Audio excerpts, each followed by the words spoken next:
శ్రీ గురుభ్యో నమః. చిన్ననాటి చందమామ కథలకు స్వాగతం.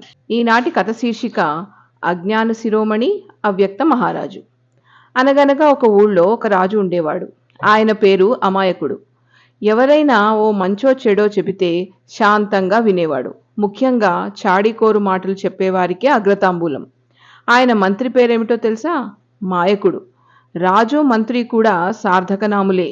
మంత్రి ఒక్కొక్కప్పుడు రాజుగారినే పల్టీ కొట్టించి పట్టం కట్టుకునేవాడు.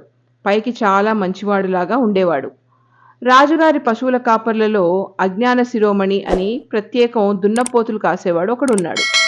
ఒకనాడు అజ్ఞాన శిరోమణి దున్నపోతులను కాస్తూ ఉండగా కొంచెం దూరంలో ఉన్న గేదెల మందలోంచి ఒక లేగదూడ తప్పిపోయి పోతుల మందలో వచ్చి కలిసింది.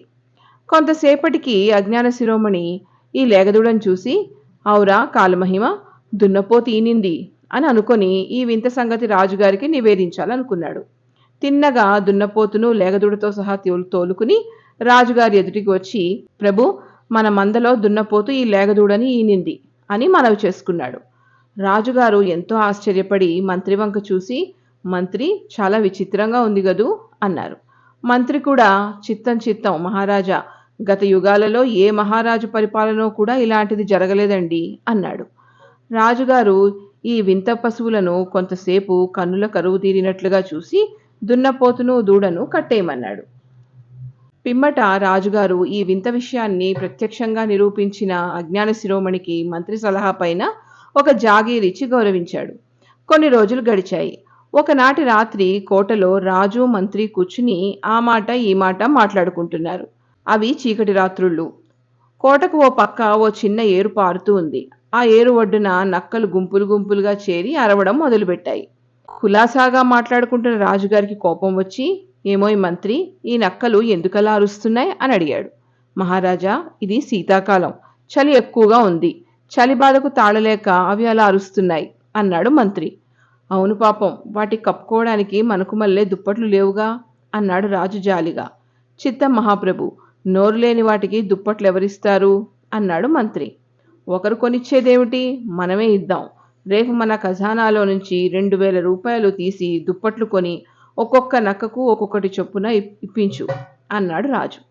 మంత్రి సరేనన్నాడు. తెల్లవారింది. మంత్రి ఖజానాలో నుంచి అంత డబ్బు తీసి చక్కగా తన ఇంటికి పట్టుకు వెళ్ళి తాళం వేసుకున్నాడు. ఆ రాత్రి మళ్ళీ మామూలుగానే రాజు మంత్రి కోటలో కూర్చున్నారు. నక్కలు అరవటం మొదలుపెట్టాయి. అది వినేసరికి రాజుకి ఆశ్చర్యం కలిగింది. మంత్రి, దుప్పట్లు కొని పంచిపెట్టించావా అని అడిగాడు. చిత్తం దేవరా, ఆజ్ఞ ప్రకారం అన్నిటికీ తలొక దుప్పటి ఇప్పించాను అన్నాడు మంత్రి.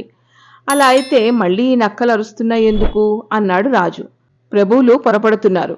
తమరు దయచేయించిన దుప్పట్లు కప్పుకుని అవి తమకు కృతజ్ఞత చూపుతూ తమ కీర్తిని ఇలా గానం చేస్తున్నాయి అన్నాడు మంత్రి. నిజమే గదా అని సంతోషించాడా వెర్రి మహారాజు.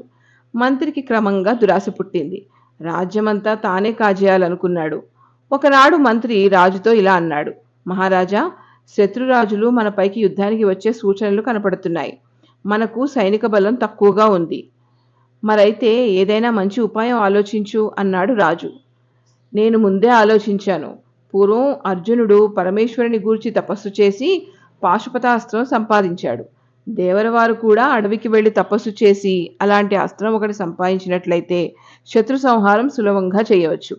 ఈలోగా నేను కోటలో నుంచే ఎప్పటికప్పుడు మీకు వార్తలు తెలియపరుస్తూ ఉంటాను అన్నాడు మంత్రి. ఈ మాటలు విని ఆ వెర్రిమారాజు తపస్సు చేయడానికి అడవికి వెళ్ళాడు. అక్కడ పాపం ఆయన్ని క్రూరముగాలు చంపివేశాయి.